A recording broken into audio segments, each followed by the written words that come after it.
ว่าด้วยเรื่องราวของ iPad ในช่วงปลายปี 2025 จะย่างเข้าสู่ 2026 นะเต้นเนาะครับรุ่นไหนน่าซื้อรุ่นไหนน่ารอรุ่นไหนน่าเมินเดี๋ยววันนี้เรามาพูดคุยกันเพราะว่าหลายคนน่าจะเริ่มงงเพราะว่า iPad มันไม่ได้อัปเดตบ่อยเท่ากับทางฝั่งของ iPhone นะฮะบางทีรอบมันไม่ได้มาแบบเขาเรียกว่าแบบไม่ได้เปิดทุกปีแต่ละรุ่นไม่ได้เปิดทุกปีมันก็บางรุ่นก็เปิดทุกปีบางรุ่นก็ปีเว้นปีบางรุ่นก็ปีเว้น2 ปีเยอะครับโอเค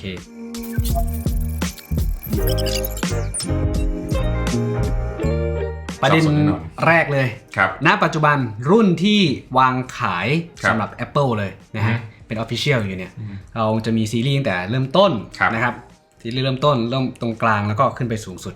ไล่ก่อนตัวเริ่มต้นสุดตัวเริ่มต้นณปัจจุบันนะในช่วงปลายปี 2025 นี้ตัวแรกก็คือตัว iPad Chip A16 อันนี้เพิ่งเปิดตัวไปถือว่าเป็นตัวใหม่ล่าสุดแต่ว่าสเปคเก่าๆนะครับอันนี้คือตัวแรกตัวที่2จะเป็นตัว iPad mini ตัวที่7หรือชื่อของเขาคือ iPad mini Chip A17 Pro นี่ก็เปิดตัวมาเมื่อปลายปีที่แล้วชื่อเล่นคือ mini 7 mini 7นะชื่อเล่นเขา iPad mini 7อีกตัวหนึ่งก็จะเป็นตัว iPad Air ครับ11 นิ้วแล้วก็13 นิ้วชิป M3 นะนี่ก็เปิดตัวมาสักพักหนึ่งแล้วก็ตัวล่าสุดจะเป็นตัว iPad Pro ชิป M5 11 นิ้วแล้วก็13 นิ้วเช่นกันดังนั้นเนี่ยก็คือมี4ตัวนะที่ Apple ขายอยู่ก็ถือว่าได้รับการรีเฟรชทั้งหมดแล้วแหละยังถือว่าเป็นสเปคที่ค่อนข้างโอเคอยู่ในปีนี้นะครับเริ่มต้นคือ iPad A16 นะแต่ว่าเอาง่ายๆหลายๆคนจะชอบเรียกติดปากว่า iPad Gen 11ครับก็เรียกได้แหละ iPad Gen 11แล้วกันเพื่อความง่ายๆแล้วก็กระโดดขึ้นมา mini แล้วก็ซีรีส์ Air กับซีรีส์ Pro ที่จะไล่เป็นสเต็ปขั้นบันไดครับผมนะครับโอเคเริ่มต้นกันที่ตัว iPad เริ่มต้นชิป A16 หรือว่า iPad 11 ก่อนนะครับมันเปิดตัวเมื่อเดือนเดือนมีนาคมวันที่4ครับผมที่ผ่านมาตัวนี้ก็ยังคงดีไซน์เดิมที่เป็นดีไซน์ที่ใช้มาในตัว iPad Gen 10แสดงว่าใกล้จะครบปีแล้วครับปกติ iPadเขาเรียกว่า iPad Gen เนี่ยมันจะเปลี่ยนทุกๆประมาณ1 ปีครับประมาณพร้อมๆกับ iPhone เนาะเดิมทีมันมาพร้อมกับงาน iPhone แต่หลังๆมามันโดนแยกนะฮะก็เปิดตัวหลังจาก iPhone นั้นก็จะเปิดตัวพร้อม Apple Watch คราวนี้มีนาเปิดตัวนี้มาต้นปี 2025 เลยนะครับก็แสดงว่า iPad Gen 12แล้วกันน่าจะกำลังมาถ้าณปัจจุบันตอนนี้เต้นแนะนำว่าควรจะซื้อหรือว่าควรจะรอด้วยความที่เป็นเดือนธันวาคมไงแล้วก็อีก 3-4 เดือนนะเอาง่ายๆรอได้รอแต่ว่าราคาของตัว iPad ชิป A16 ตัวนี้ราคาน่ารักมากอยู่ที่ 12,000 นะ 12,000 คือราคามันโอเคแล้วก็สเปคที่ให้เนี่ยถือว่าเพียงพอกับการใช้งานสำหรับคนทั่วไปแต่ผมคิดว่ารออีกอึดใจเดียวน่าจะได้อะไรที่มันดีกว่านี้เพราะว่าสเปคในปัจจุบันของตัว iPad ชิป A16 ชื่อเขาก็บอกชิป A16 เป็นชิปที่เก่ามากเก่าหลายปีแล้วนะฮะมันไม่ได้ถูกอัปเกรดมาให้เป็นชิปที่ค่อนข้างทันสมัยแล้วก็ตัวนี้มันไม่รองรับ Apple Intelligence ด้วยเพราะว่าจุดขายของ iPad ชิป A16 ที่ Apple ทำให้มันน่าซื้ออย่างแรกคือเรื่องของราคาที่มันน่ารักอย่างที่2คือเรื่องของความจุเริ่มต้นของเขา128 กิกะไบต์128 กิกแล้วก็มีการปรับปรุงฟีเจอร์ต่างๆให้มันโอเคขึ้นให้มันรู้สึกว่าทันสมัยขึ้นกล้องก็อยู่แนวนอนเหมือนเดิมกล้องแนวนอนก็ถือว่าเป็นเต็มจอใช่เป็นเรื่องที่ดีก็ด้วยความที่เป็นราคาที่มันต่ำมาแหละเลยทำให้มีคนสนใจรุ่นนี้ค่อนข้างเยอะอยู่เหมือนประมาณว่าคุณจ่ายราคาเริ่มต้นพอๆกับตัว Gen 10แต่คุณได้ความจุที่มันเพิ่มขึ้นค่อนข้างเยอะก็สามารถเจาะตรงนั้นได้นะครับซื้อหน้าตอนนี้ในเดือนธันวาเนี่ยผมคิดว่าได้เหมาะรอก่อนเพราะว่าเรามีลุ้นอะไรบ้างครับเรามีลุ้นที่ในช่วงต้นปีหน้าอาจจะเป็นมีนาเมษาก็ได้ถ้า Apple เปิดตัว iPad รุ่นใหม่ออกมาเป็น iPad 72 ใหม่เข้ามาชิปเนี่ยมันจะไม่ใช่ชิป A16 แน่นอนมันจะต้องแบบอัปเกรดขึ้นผมคิดว่าถ้า Apple ใจดีก็อัปเกรดชิป A18 มาให้เลยเพื่อให้ตัว iPad ตัวเริ่มต้นเนี่ยรองรับ Apple Intelligence เพราะตอนนี้ในไลน์อัพเนี่ย iPad ตัวเริ่มต้นเนี่ย iPad Generation ตัวเดียวเท่านั้นนะครับที่ไม่รองรับ Apple Intelligence หลายสื่อก็อยากให้เขาอัปเกรดตรงนี้แต่ว่าราคาอาจจะเพิ่มขึ้นนิดนึงก็รอดูกันนะครับรุ่นนี้เหมาะกับใครแน่นอนครับด้วยความที่มันเป็น iPad ตัวเริ่มต้นเหมาะกับนักเรียนนักศึกษาแน่นอนนักเรียนน้องๆที่แบบว่ายังไม่ได้ใช้ performance สูงๆคุณพ่อคุณแม่ก็สามารถซื้อให้ได้ง่ายๆเพราะบางที่เขาก็จะเริ่มมีการใช้ iPad ในการเรียนการสอนเนาะมันสามารถใช้งานได้หลากหลายและรองรับ Apple Pencil ด้วยใช่แต่ว่าจะเป็น Apple Pencil USB-C คือมันเหมาะสำหรับการเรียนการจดแล้วก็การวาดนิดหน่อยด้วยความที่มันไม่ได้สเปคเป็นชิป M Series แล้วก็ไม่ได้รองรับ Apple Pencil Pro หรือว่า Apple Pencil รุ่นที่2เหมือนกับตัวอื่นๆอย่างเงี้ยการวาดเขียนมันอาจจะไม่ได้เก่งมากแต่ว่าก็สามารถใช้งานเบื้องต้นได้ผมแฮปปี้กับเรื่องราคาเขาที่สุดเลยครับคือราคามันถูกสุดจริงๆมันเหวี่ยงกับตัว iPad Air กับตัว iPad mini ค่อนข้างเยอะอยู่นะไอ้พวกนั้นคือต้องเพิ่มหลายตังค์อยู่ที่จะได้นะฮะดังนั้นตัวนี้ผมว่ายังโอเคแต่ว่ารอดีกว่าเพราะว่ารอบมันใกล้จะมาแล้วใช่ครับก็รอดูสักต้นมีนานะครับหรืออย่างช้าก็คงแบบช่วงเมษาผมว่าประมาณนั้นแหละช่วงเดียวกันนี่แหละผมว่าประมาณนั้นแหละครับช่วงเดียวกันนี่แหละหลังๆมาสังเกตว่า Apple ชอบรีเฟรชตัว iPad เริ่มต้นในช่วงต้นปีเหมือนที่พี่ต้อมบอกแต่ว่าถ้าย้อนกลับไปเมื่ออดีตการอย่างเงี้ยถ้าเป็น iPad 6 7อย่างเงี้ยมันจะเปิดช่วงต้นปีนะครับมีนาก่อนแล้วน่าจะ8 9ไปต้นมาไปเปิดปลายปีแล้วผมคิดว่าน่าจะมีผลเกี่ยวกับยอดขายนั่นแหละสุดท้ายก็เอาตัว iPad Generation มาเปิดตัวต้นปีเหมือนเดิมเพราะว่าอะไรครับต้นปีมันเริ่มแล้วอาจจะเป็นช่วงปิดเทอมใกล้เปิดเทอมก็เอามาทำตลาดณตอนนั้นเป็นรุ่นใหม่ที่เพิ่งเปิดตัวไป Apple มาทำตลาดได้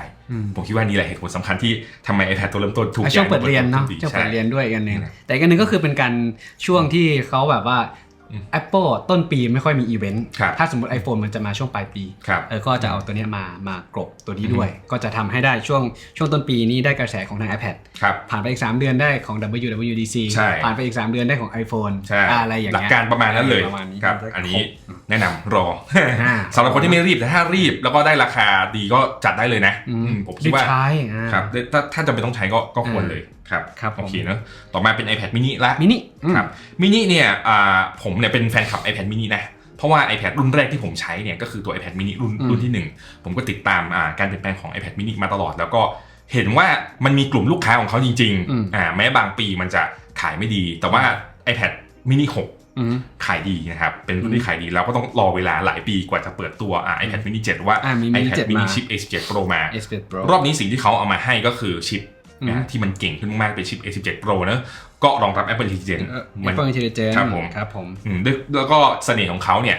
มันเป็นตัวเครื่องมันเล็กเครื่องมันเล็กบางคนก็วิจารณ์เครื่องแค่นี้ขายแพง17,900อย่างเงี้ยทำไมขายแพงจังด้วยความที่ Apple จะต้องอัดสเปค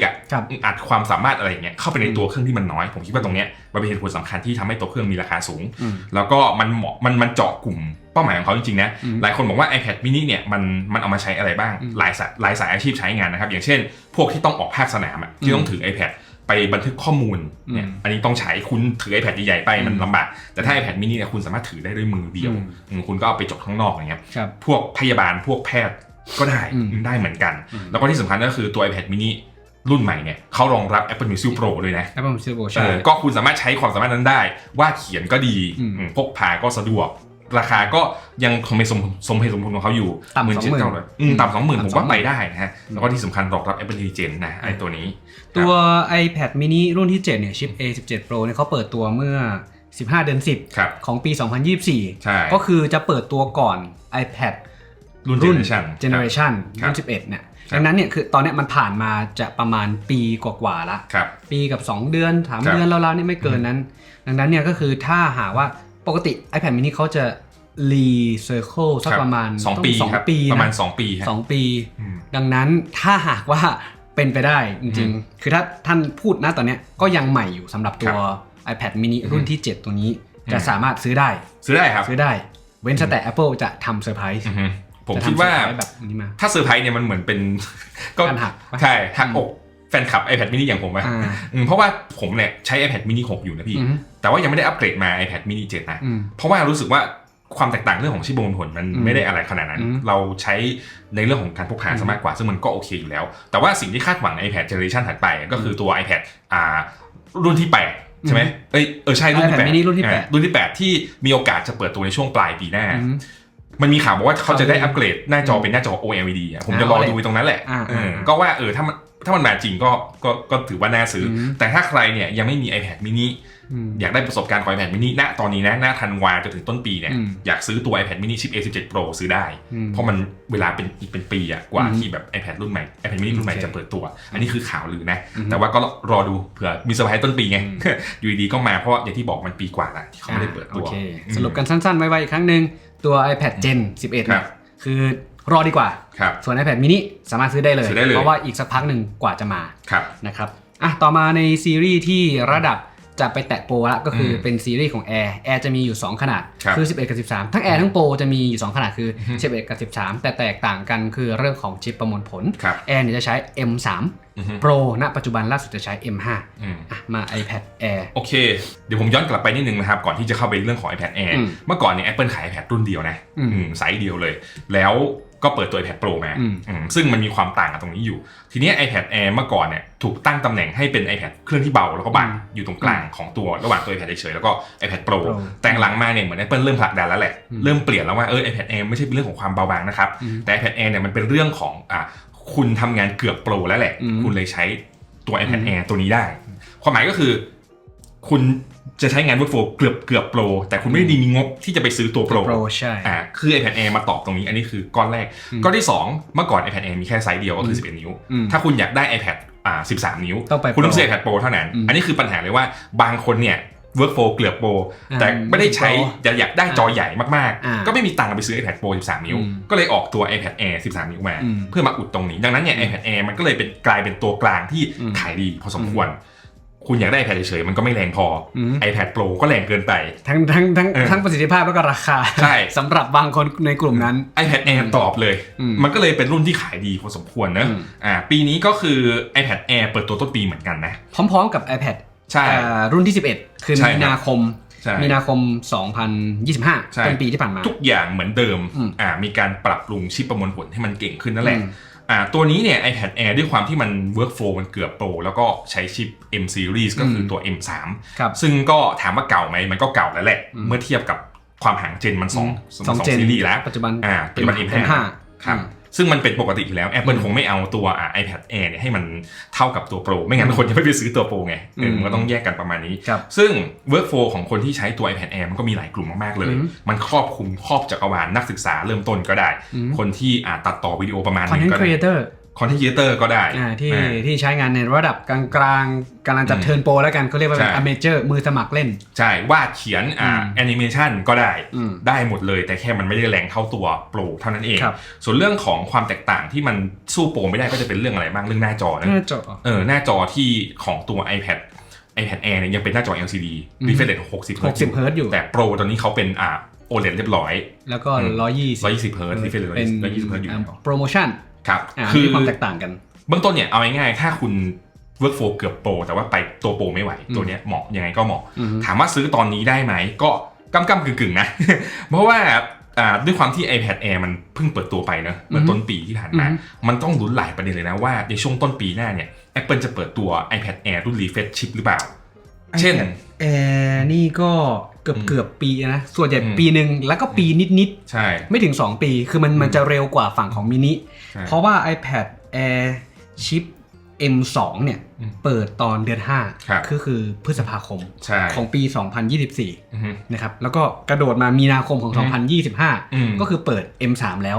ดังนั้นอาจจะมีความเป็นไปได้ว่าในช่วงเนี่ยแหละเดือน3เดือน4เดือน5อาจจะเห็น iPad Air ชิป M4 ใช่คือมันอีกนิดนึงเนี่ยมันอีกประมาณครึ่งปีไม่ถึงมันอาจจะมีตัว iPad Air ชิป M4 เปิดตัวก็ได้เนี่ยอาจจะมีหน้าจอที่เป็นโปรโมชั่นมาให้ก็ได้นะก็รู้นะมีข่าวลือปะไม่มีนะไม่มีใช่ไหมไม่มีเพราะว่าข่าวลือของตัว iPad Air เนี่ยน่าจะได้ไปใช้หน้าจอ OLED พร้อมๆกับตัวiPad mini เพราะว่ามันเคยมีข่าวลือที่ตลกมากอันนี้ผมเล่าให้ฟังมันมีข่าวลือเจ้าหนึ่งที่บอกว่าต้นปีเนี่ยมันจะมีรุ่นหน้าจอธรรมดาออกมาแล้วช่วงปลายปีจะเป็นหน้าจอ OLED เปิดตัวออกมาอีกที่เป็นตัว iPad Air นะแต่มาในไซส์ที่มันต่างกันเขาอาจจะเริ่มต้นหน้าจอ OLED ในตัว13นิ้วก่อนอันนี้คือเป็นข่าวลือที่ตลกมากผมคิดว่าเป็นไปได้ไหมมันก็เป็นไปได้เพราะว่า iPad Pro เคยมีประเด็นแบบนี้มาแล้ว11นิ้วเคยใช้หน้าจอ LCD มาก่อนส่วน13นิ้วได้ใช้หน้าจอ Mini LED ก่อนแล้วก็ค่อยถูกอัปเกรดเป็น OLED ทั้งคู่ทีหลังเป็นไปได้ไหมมีโอกาสเหมือนกันแต่ผมคิดว่าถ้าใครอยากซื้อตัว iPad Air ชิป M3 ณตอนนี้เวลาเนี้ยถ้ารอได้รอดีกว่ารอได้รอเพราะว่ามันอีกไม่นานลุ้นประมาณสักเดือน3เดือน4เดือน5อยู่กรุ๊ปนี้คือในก่อนครึ่งปีแล้วก่อนครึ่งปีแรกมีรุ้นที่จะได้อย่างน้อยก็คือชิป M4 มันก็เก่งกว่าชิป M3 อยู่แล้วครับแล้วก็รอลุ้นจำพวกที่เขาจะอัปเกรดอย่างเช่นตัวชิปโมเด็ม 5G อะไรของเขามันจะได้ดูทันสมัยขึ้นแล้วก็ Wi-Fi 7อย่างเงี้ยผมคิดว่า Wi-Fi 7ตอนนี้มันมีในตัว Pro ใช่ก็รอได้รอดีกว่านะครับอันนี้ก็คือเรื่องของตัว iPad Air นะตัวที่รอมี2ตัวแล้วนะคือ iPad รุ่นที่ 11นะครับรอก่อนกับ iPad Air นะครับทั้ง2ขนาดเลยนะครับต่อมาเป็นตัวท็อปสุดที่เพิ่งเปิดตัวเมื่อเดือนตุลาคมที่ผ่านมานะครับนั่นก็คือฝั่งของ iPad Pro Chip CPU iPad Pro Chip CPU M5 นะครับทุกอย่างเหมือนเดิมทุกประการกับตัวโมเดลชิป M4 หรือว่าเปลี่ยนแค่ชิปเพราะว่าพวกดีไซน์คล้ายคลึงกันทุกอย่างเหมือนกันหมดเลยเปลี่ยนแค่ชิปเขาเรียกว่าอะไรใช้ด้วยกันได้ อะไรใช้ด้วยกันได้ของตัว M4 กับ M5 แต่ว่าด้วยความที่เขาอัปเกรดชิปเป็นชิป M5 ซึ่งชิป M5 เนี่ยมันมีความแตกต่างกับ M4 ค่อนข้างเยอะผมทำรีวิวไว้แล้วโดยเฉพาะเรื่องของการใส่ Neural Accelerator เข้ามาที่ช่วยให้เรื่องของ GPU มันเก่งขึ้นมากๆการ AI ด้วยเนาะใช่การตอบสนองเรื่องของกราฟิกการเรนเดอร์ประมวลผลคือมันเก่งเรื่องของการประมวล AI เร็วขึ้นรวมถึงการตอบสนองอันนี้คืออย่างให้น้องฝึกงานเขาลองเล่นดูเนี่ยเขารู้สึกว่าแบบการตอบสนองมันเร็วขึ้นจริงๆในแง่ของกราฟิกดีไซน์แล้วก็เวิร์กโหลดที่ใช้งานต่อเนื่องนานๆเนี่ยเราจะเห็นแล้วว่าชิป M5 เนี่ยมันพัฒนาตรงนี้มากขึ้นอย่างอื่นมันก็อัปเกรดขึ้นมาค่อนข้างเยอะอย่างเช่น SSD มันก็เร็วขึ้นที่เขาบอกเขียนเร็วขึ้น2เท่ามันก็มีผลนะเวลาที่คุณใช้เวิร์กโหลดหนักๆ iPad Pro มันเหมาะกับใครเมื่อก่อนเราจะได้ยินเลยแล้วว่าแบบiPad Pro เหมาะสำหรับ workflow ระดับ Pro แต่ในรอบนี้เราจะเห็นว่า Apple พยายามผลักดันนะบอกว่า iPad Pro เนี่ยมันครอบคลุมทุกสายอาชีพทุกสายอาชีพเลยเมื่อก่อนเป็นสายอาชีพที่แบบว่าเน้นความหนักความโหดอย่างเช่นแบบพวกโปรดิวเซอร์ที่เขาไปใช้งานข้างนอกพวกช่างภาพที่แบบถ่ายภาพ raw ไฟล์เวลาที่เขาถ่ายแล้วต่อจากกล้องพี่ชอบเห็นเขาที่แบบว่าถ่ายปุ๊บยิงเข้า iPad เลยแล้วก็แต่งตอนนั้นเสร็จอะไรประมาณเนี้ยคือเมื่อก่อนมันด้วยข้อจำกัดของมันเนื่องมันเป็น iPad เป็นแท็บเล็ตมันทำงานจบด้วยตัวเองไม่ได้อย่างสมมติว่าแบบทำงานเสร็จปั๊บจะต้องส่งไฟล์ต่อมันยากแต่ณปัจจุบัน iPad Pro มันเก่งขึ้นมากๆมันก็สอดรับกับสายอาชีพทำเพลงก็ได้ทำวิดีโอก็ได้คอนเทนต์ครีเอเตอร์ก็ได้พวกทำโมชั่นก็ได้ได้เยอะแยะมากมายครอบคลุมมันก็เลยขยายกลุ่มของผู้ใช้ iPad Pro ให้มันกว้างขึ้นกว่าเดิมแล้วก็พอมาพร้อมกับการรองรับอุปกรณ์ใหม่ๆที่มันเก่งขึ้นอย่างเช่นตัว Magic Keyboard เนี่ยนับวันยิ่งอัปเกรดให้มันดีขึ้นมันก็สอดรับกับการทำงานได้ดีขึ้นมากๆนะครับ iPad Pro มันเพิ่งเปิดตัวไปใช่ไหมใช่เดือนตุลาใช่ตุลาแต่ทีเนี้ยด้วยความที่ Apple เขาเคยให้ข่าวว่าเขาจะปล่อยชิป M Series ทุกปีปีหน้าก็เป็น M6 เนี่ยiPad Pro ก็มีโอกาสนะที่จะได้รีเฟรชเหมือนกันเหมือนเดิมรีเฟรชแค่ชิปให้มันเก่งขึ้นมากๆเพื่อให้ไลน์อัพมันยังเดินได้ไม่งั้นเนี่ยถ้าปีหน้าApple ยังไม่มีการเปิดตัว iPad Pro ชิป M6 นะแล้วมี iPad Air เปิดตัวมามันใกล้กันละมันใกล้กันเกินไปต้องขยับหนีมันมี2ทางเลือกที่ Apple เลือกอย่างแรกก็คือไม่เปิดตัว iPad Air ชิป M4 แล้วก็เลยยังขายตัวเนี้ย M5 ต่อไปอีกปีนึงอย่างที่2ก็คือเปิดตัว iPad Pro ชิป M6 แล้วเปิดตัว iPad Air ชิป M4 มันก็จะห่างกันไปเรื่อยๆผมเชื่อว่า Apple ได้ใช้วิธีที่2เพราะว่าเอาจริงๆนะมันเปลี่ยนแค่ชิปแต่ก็ขายได้ชิปก็เก่งขึ้นเรื่อยๆอย่างเงี้ยผมก็เลยมองว่าถ้าใครที่อยากซื้อตัว iPad Pro หน้าตอนนี้ซื้อได้เลยเพราะว่ามันกินเวลาอีกนานมันเป็นไปได้ยากมากที่ Apple จะเปิดตัว iPad Pro ชิป M5 ในเดือนตุลาคมแล้วจะไปเปิดตัว iPad Pro ชิป M6 ในเดือนมิถุนายนผมว่ายากใช่เพราะว่าถ้าแทร็กจริงๆก็คือตัว iPad Pro 13 นิ้วเนี่ยรุ่นชิป M4 เขาเปิดตัวเดือน5ครับเดือน5กว่าจะมาเดือน6ก็ประมาณสักปีกว่าปีครึ่งนะอีกนานครับปีครึ่งแล้วค่อยมา M5อีกนานครับคือกระโดดจาก M3 มา M5 เลยใช่ไหมใช่เฮ้ยไม่ iPad Pro มันเป็น M4 มันมี M4 M4 ตอน2024ใช่แล้วก็กระโดดมา M5 iPad Pro นี่มี M1 M2 M4 และ M5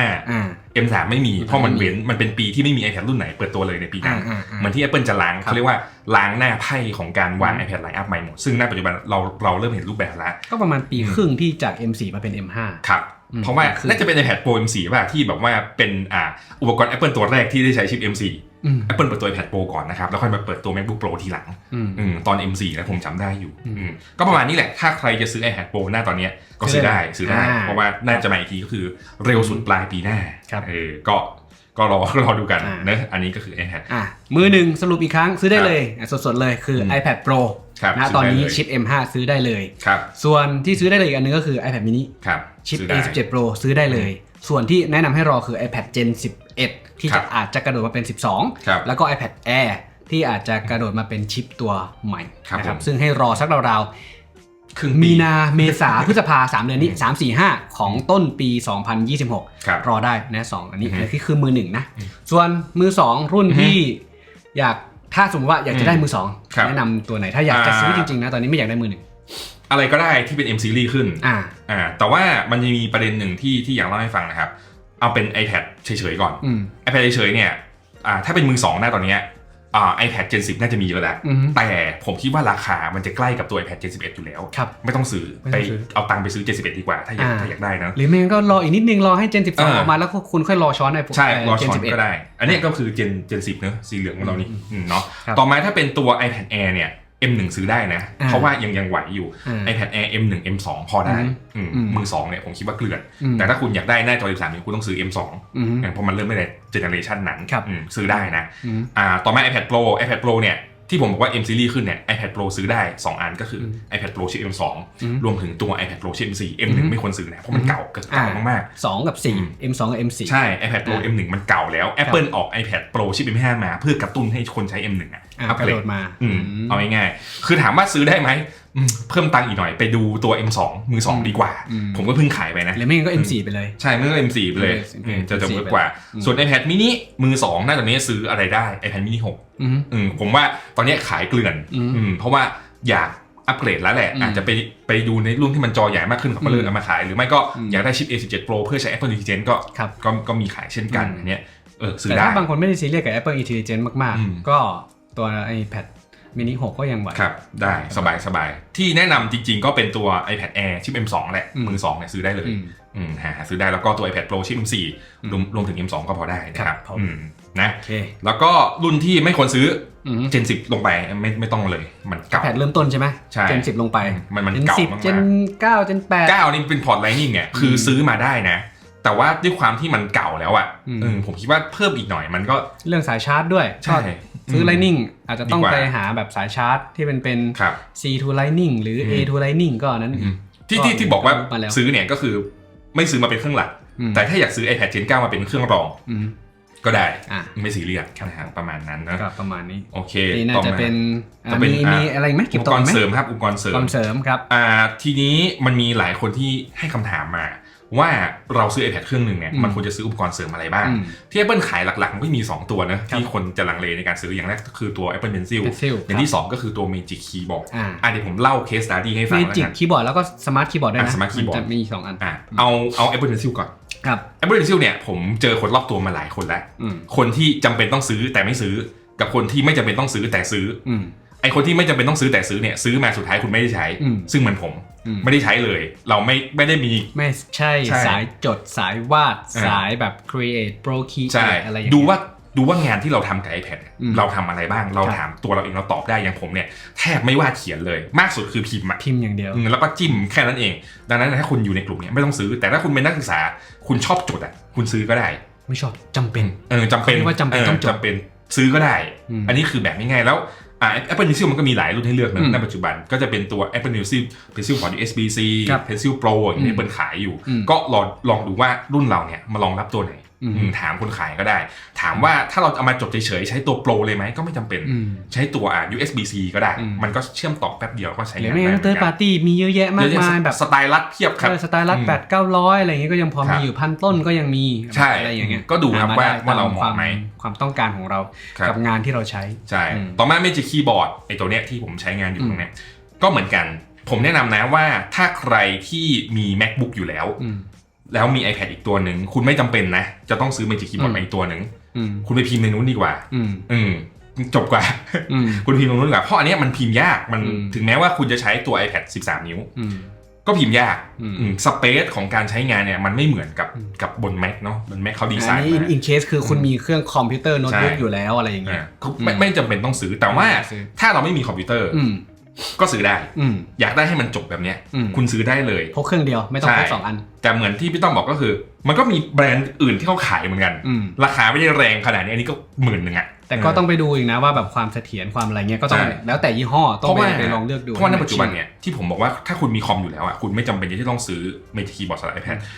คุณมีสมมติว่าคุณมีคีย์บอร์ดคีย์คอนอันนึงเนี่ยมันก็เชื่อมต่อคอมได้อันนึงต่อได้บลูทูธทุกอันก็เชื่อมนี้ได้อีกอันนึงก็ไม่จำเป็นต่อเมาส์ได้ด้วยใช่แล้วก็ของ Apple มันก็เป็น Universal Control เนาะก็สามารถคุม Mac ได้แล้วก็ลากมาคุมอันนี้ต่อได้มันทำได้หมดผมก็เลยบอกว่าถ้าเรามีอยู่แล้วก็ไม่ต้องมีอยู่แต่ว่าถ้าแบบอยากให้มันจบอะ จบก็คืออย่างเงี้ยผมพกมาก็อย่างงี้ไม่ต้องมาพกคีย์บอร์ดมาวางอย่างเงี้ยก็ได้นะใช่เนาะอันนี้จะไปหามือสองก็ได้นะเพราะบางคนอาจจะซื้อไปแล้วไม่ชอบแล้วที่เก่งก็คือของเก่าใช้ของใหม่ได้ในหลายๆรุ่นนะของ iPad จะไปเช็ค compatible ดีๆใช่ก็ถามเขาบอกว่าของรุ่นไหนอย่างเงี้ยส่วนใหญ่หลังๆมาจะได้หมดแหละเพราะว่าดีไซน์มันไม่เปลี่ยนตัวเครื่องเหมือนเดิมก็ใช้งานได้อันนี้ก็คือตัวMagic Keyboard เนอะแล้วก็ส่วนเรื่องของไอ้พวกเคสพับๆพวกเนี้ยอันเนี้ยบางคนบอกว่ามันแพงของ Apple นะแต่ว่าการใช้งานจริงอย่างคนที่เขาวาดเขียนนะเขาใช้นะพวกเคสมันพับแล้วก็วางแล้วก็วาดอย่างเงี้ยของพวกนี้มันจำเป็นก็พิจารณาเอาแล้วก็เหมือนที่บอกในของ Third Party ก็มี Third Party เยอะแยะเลือกเอาได้เลยเพราะว่าในปัจจุบันเนี่ยเขาเรียกว่าของเสริมของตัว iPad มันเยอะมากเมื่อเทียบกับเมื่อก่อนเนี่ยแทบไม่มีเลยเนอะอันนี้ก็คือเรื่องของตัวอุปกรณ์เสริมที่แนะนำว่าควรซื้อหรือเปล่านะครับโอเคประมาณนี้เดี๋ยวสรุปอีกรอบหนึ่งแล้วกันว่า iPad แต่ละรุ่นเนี่ยมันเหมาะกับใครที่เราพูดมานะอันแรกก็จะเป็นตัว iPad 11 หรือว่า iPad Chip A16 อย่างแรกก็เหมาะสำหรับคนที่งบจำกัดใช้งานทั่วไปนักเรียนดูวิดีโอพ่อแม่ซื้อให้ลูกเรียนแล้วก็หรือไม่ก็ลูกซื้อให้พ่อแม่ใช้ก็ได้นะอันที่2เป็นตัว iPad mini Chip A17 Pro ตัวนี้ก็คนที่ชอบเครื่องเล็กพกง่ายชอบเดินทางพกพาสะดวกไม่หนักหรือไม่ก็เป็นเกมเมอร์ที่ชอบเล่นเกมบน iPad มันเล่นได้ดีจริงๆเพราะว่าไซส์มันกำลังดีมันไม่ใหญ่เกินไปไม่เล็กเกินไปใช่ครับต่อมาเป็น iPad Air Chip M3 นะครับก็เหมาะสำหรับทั้งเรียนทำงานคนที่เกือบโปรก็สามารถใช้ได้นะใช้ยาวๆเลยมี2ขนาดที่เลือก11นิ้วแล้วก็13นิ้วนะครับสุดท้ายก็เป็นตัว iPad Pro Chip M5ก็พวกครีเอเตอร์พวกสายงานโหดใช้ระดับโปรตัดต่อวิดีโอเรนเดอร์หนักๆทำงานกราฟิกวาดเขียนหรือคนดีไซน์เกี่ยวกับพวก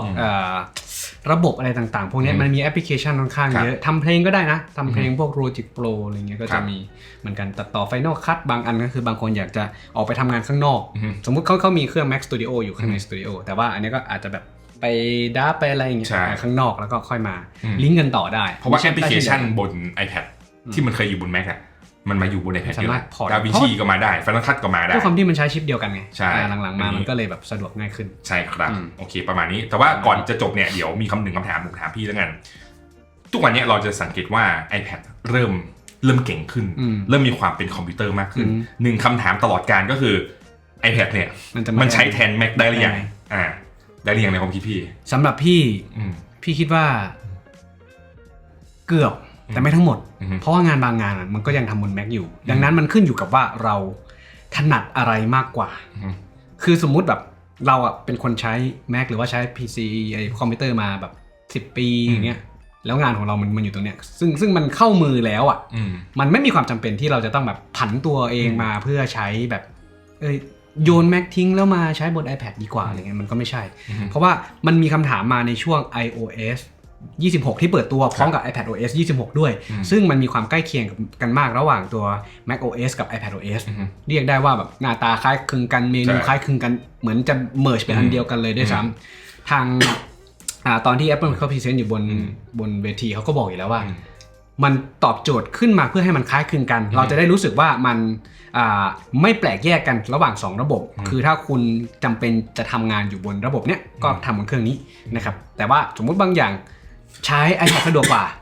ก็วิ่งมาใช้บน iPad ที่งานมันยังสามารถ continue ใช้งานกันได้มันเป็นส่วนเสริมมากกว่าแต่สำหรับบางคนที่เขาอาจจะไม่ได้ชินกับเครื่อง Mac เขาอาจจะแบบใช้แล็ปท็อปน้อยกว่าเราอย่างเงี้ยคืออันเนี้ยมันตอบโจทย์สำหรับเขามากกว่าคอนเทนต์ครีเอเตอร์บางคน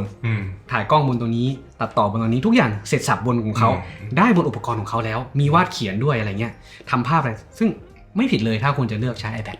อยู่ที่ workflow ที่คุณใช้งานจริงๆเพราะว่าส่วนตัวผมเนี่ยพยายามลองเปลี่ยนตัวเองรอบนึง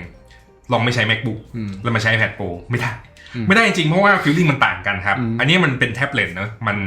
ยืดหยุ่นกว่าก็จริงแต่ว่าพอใช้งานที่มันเป็น workflow แบบนั้นเนี่ยที่ต้องมีการจัดการข้อมูลบนเครื่องมันติดแทสใหญ่ๆมันสู้ตัวคอมพิวเตอร์ไม่ได้แต่ว่าอนาคตเนี่ยผมคิดว่าถ้า Apple ยิ่งพัฒนา iPadOS ให้มันเก่งขึ้นอย่างเงี้ยมันก็มีความใกล้เคียงกันได้มันก็จะทำให้อนาคตตัว MacBook แล้วก็ตัว iPad Pro ไม่ต่างกันแค่ iPad Pro เนี่ยแตะหน้าจอได้แต่ MacBook แตะไม่ได้แค่นั้นเองคือระบบบางแอปพลิเคชันเนี่ยมันก็จะมีข้อจำกัดอยู่ว่าบน Mac เท่านั้นที่สามารถทำงานได้เต็มประสิทธิภาพเหมือนตัวอย่าง Final Cut แม้ว่ามันทำงานอยู่บนนี้ได้แหละแต่มันจะเป็นงานเบสิกเบื้องต้นถ้าเป็นงานระดับ Expert เนี่ยไม่ได้เพราะมันต้องมีปลั๊กอินอื่นๆเยอะแยะมากมายที่จะต้องมา สุมหัวรวมกันกว่าจะทำอะไรออกมาได้ อันนี้ก็คือสิ่งที่มันเกิดขึ้นจริงๆดังนั้นอย่างที่บอกแหละเราถนัดอันไหนงานของเราถ้ามันจบจากตรงนี้ได้แล้วโอเคหรือบางคนที่ไม่มี Mac เลยแล้วคุณมี iPad เครื่องเดียวแต่คุณอยากจะได้ Space ที่มันใหญ่ขึ้นคุณสามารถเชื่อมต่อ Type C ออกไปที่หน้าจอเพราะว่าเดี๋ยวนี้ใช้เมาส์ใช้คีย์บอร์ดทุกอย่างได้เดี๋ยวนี้โอเคนะเพราะว่าอย่างกับตัว State Manager นะเมื่อก่อน Apple เขาจะสงวนให้เฉพาะ iPad ชิป M Series เดี๋ยวนี้คือ iPad รุ่นที่รองรับ iPadOS 26 ทั้งหมดเลยใช้ได้workflow มันดีขึ้นเหมือนเขาพยายามเพิ่มทางเลือกในการใช้งานของเราให้มากขึ้นเดี๋ยวลองคิดดูอีกทีหนึ่งลองต่อเนี่ยไปมันใช้งานสะดวกนี่ว่ะปุ๊บเอาไปมาเริ่มไม่ไหวละงั้นไปลอง Mac ดีกว่าไหมพอไปลองแต่ Mac มันคล้ายคลึงกับ iPad ที่เราใช้อยู่เลยนี่หว่าตอบสนองดีกว่าด้วยทำงานได้เยอะมากขึ้นด้วยขาย iPad ได้ด้วยขาย MacBook ได้ด้วยประมาณนั้นก็ประมาณนี้แหละครับเพราะว่าผมมองว่าแต่ละคนก็มีรูปแบบการทำงานที่มันต่างกันเนอะก็ลองดูว่าเราถนัดแบบไหนบางคนก็ฉันต้อง iPad เท่านั้นคอมพิวเตอร์ไม่ได้เลยแต่บางคนก็คอมพิวเตอร์จบ iPad ไม่ได้เลยเหมือนผมเนี่ยผมพยายามแล้วเนอะอันนี้ก็ประมาณนี้แล้วกันนี่เป็นข้อมูลที่พวกเรามาอัปเดตให้ได้ฟังกันนะครับสำหรับการจะเลือกซื้อ iPad รุ่นไหนควรซื้อเลยรุ่นไหนควรที่จะรอในช่วงปลายปี 2025 ถึงต้นปี 2026 เราจะได้เสพข้อมูลเอาไว้เพื่อรอวิเคราะห์การวางแผนนะว่าจะซื้อรุ่นไหนอะไรยังไงดีพวกคุณล่ะฟังที่พวกเราทั้งสองคนพูดคุยกันสนทนาแลกเปลี่ยนกันแล้วเนี่ยคิดเห็นอย่างไรนะฮะสามารถคอมเมนต์พูดคุยกันได้ใต้คลิปนี้เลยนะครับสำหรับคลิปของเรานี้จะออนทั้ง YouTube นะครับหรือคุณอยากจะฟังพอดแคสต์ก็ได้นะครับผ่านช่องทางของ Apple Podcast ก็มีหรือว่าทางฝั่งของ Spotify สามารถตามไปรับชมได้เช่นเดียวกันนะครับแต่อาจจะหลังจากนี้คือหลังจากปล่อย YouTube ก่อนอาจจะมีวัน2วันก็ตามไปนะครับแต่เราจะพยายามอัปเดตให้ได้รับชมรับฟังกันอย่างเรื่อยๆเผื่อใครขับรถอยากฟังชิวๆก็สามารถเปิดพอดแคสต์รับฟังกันไปได้นะครับโอเคครับคลิปนี้ฝากไว้เพียงเท่านี้ครับผมแล้วก็น้องเต้นขอตัวลาทุกคนไปก่อนฝากกดติดตามช่อง iMode Official ของพวกเราด้วยนะครับทั้งสาย IT Apple Android รวมถึงสายรถยนต์เราก็ยังมีให้ได้เสพเช่นเดียวกันครับไว้พบกันในรอบหน้าครับสวัสดีครับสวัสดีครับ